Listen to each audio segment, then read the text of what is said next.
Hello students, our chapter is Nationalism in India. Yesterday we have discussed civil disobedience movement. Today we will continue our topic the Salt March and the civil disobedience movement. Mahatma Gandhi founded salt a powerful symbol that could unite the nation.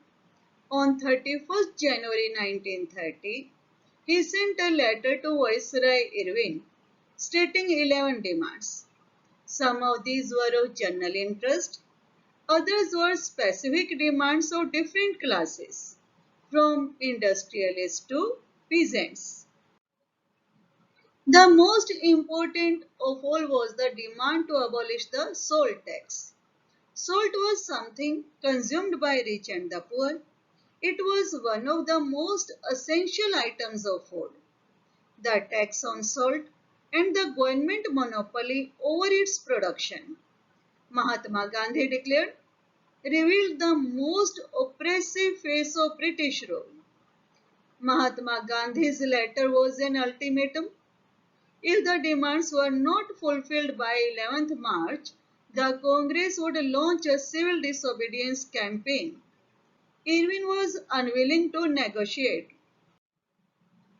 So, Mahatma Gandhi started his famous Salt March known as Dundi March. There were 78 trusted volunteers.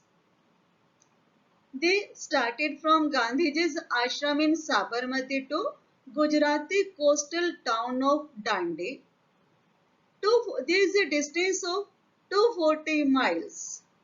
The volunteers walked for 24 days, about 10 miles a day.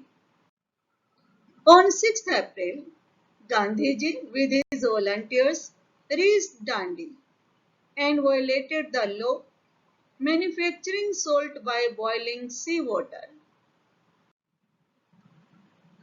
Then, thousands in different parts of the country broke the salt law, manufactured salt and demonstrated in front of government salt factories. Foreign cloth was boycotted, liquor shops were picketed.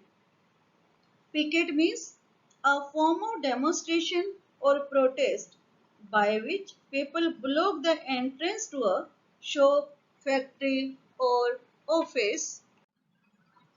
Peasants refused to pay revenue and chokidari taxes.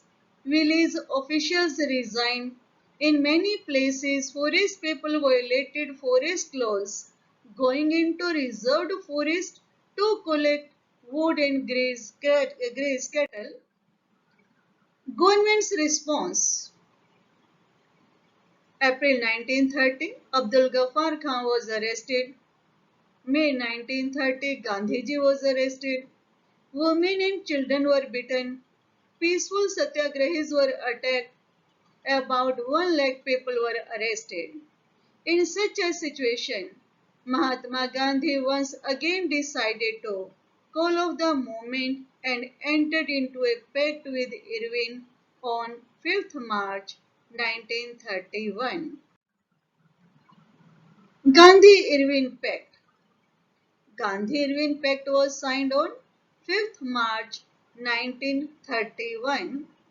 Gandhiji consented to participate in the Round Table Conference and the government agreed to release the political prisoners.